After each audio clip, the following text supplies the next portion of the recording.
पढ़ रहे class 6 English से चैप्टर 15 एक्सक्यूजेज। ये वीडियो सीरीज का कितना पार्ट 2।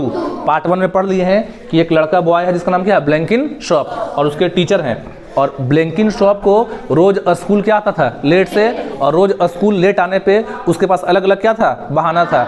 लास्ट पार्ट में लोग पढ़े हैं कि हमेशा फिजिकल एजुकेशन के दिन, जब फिजिकल एजुकेशन था स्कूल में, वो क्या बात बनाता था बहाना कि उसकी दादी क्या हो गई डेथ कर गई, और एक टर्म में वो 4 बार ये बहाना बना चुका है। अब आगे पढ़ते हैं। What about yesterday. यस्टरडे मतलब बीता हुआ कल। सर बोलते हैं कल तुम स्कूल नहीं आए थे, कल क्या कारण था। That was the dentist sir. देखिए डेंटिस्ट बोलते हैं दांतों के डॉक्टर को, जो लोग दांत का इलाज करते हैं, जो स्पेशलिस्ट होते हैं आपके टीथ के, उनको बोलते हैं डेंटिस्ट, दंत चिकित्सक। तो अब लड़का बोलता है सर बोले कि कल तुम क्यों स्कूल नहीं आए थे, कल स्कूल में तुम एब्सेंट थे। तो बोला कि that was the dentist sir, कल मैं स्कूल नहीं आया उसके कारण थे दांत के डॉक्टर।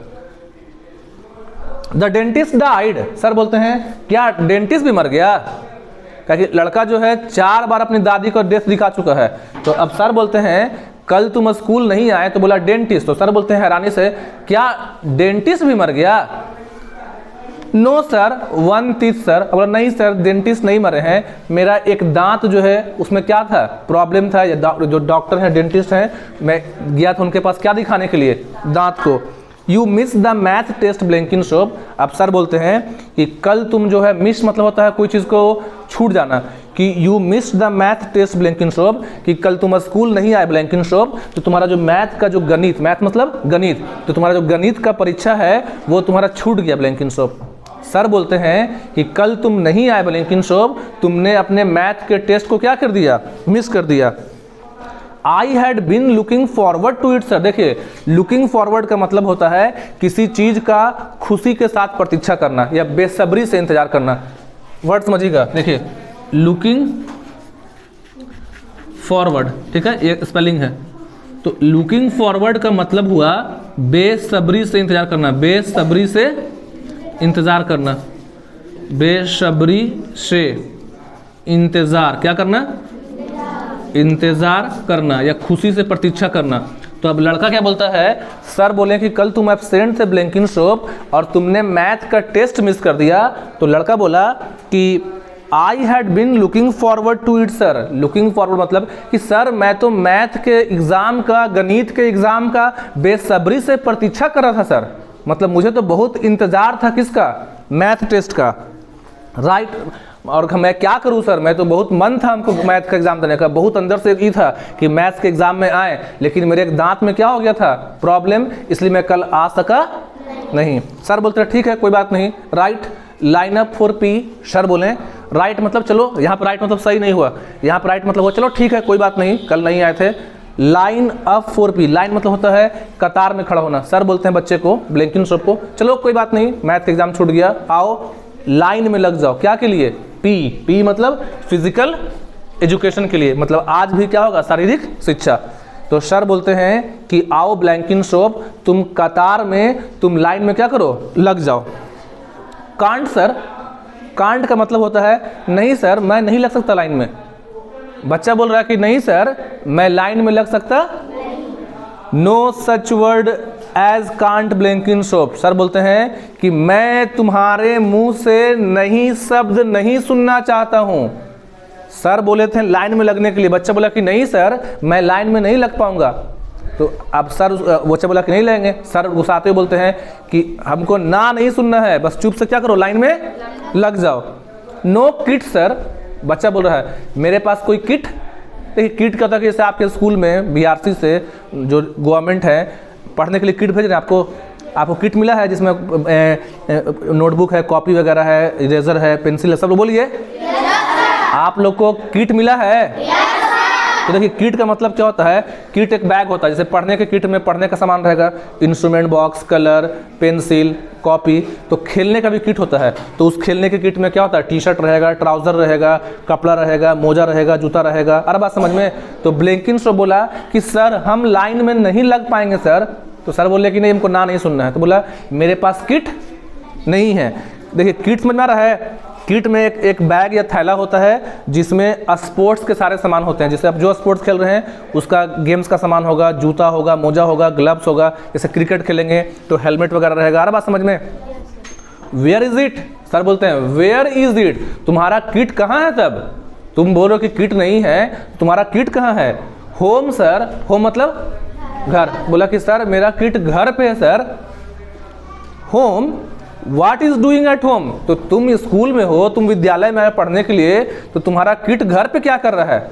सर बोले कि तुम पढ़ने आए हो, जैसे आप स्कूल आइएगा और बैग छोड़ दिएगा, कॉपी छोड़ दिएगा, हम बोलेंगे आपसे ना कि आप स्कूल आए तो आपका कॉपी किताब घर पे क्या कर रहा है? ऐसे सुनी ना कभी? तो उसको बोला कि सब लोग बोलिए।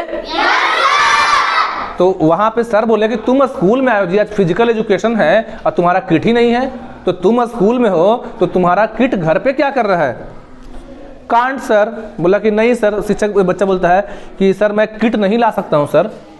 अब बोला कि मैं किट भी नहीं ला सकता हूं। Why not? सर बोल रहे हैं कि तुम किट क्यों नहीं ला सकते हो? अब तुमको अब क्या परेशानी हो गया किट लाने में? बोलता है बैड हैंड सर। देखिए बैड हैंड क्या और गुड हैंड क्या समझिएगा। BAD bad, HAND hand. तो यहाँ पे मत समझिए कि बैड मतलब बुरा, हैंड मतलब हाथ, वैसा नहीं। जिस काम को आप करने में अच्छे होते हैं, मतलब जो काम आप इजिली कर सकते हैं, उसको बोलते हैं गुड हैंड। क्या बोलते हैं?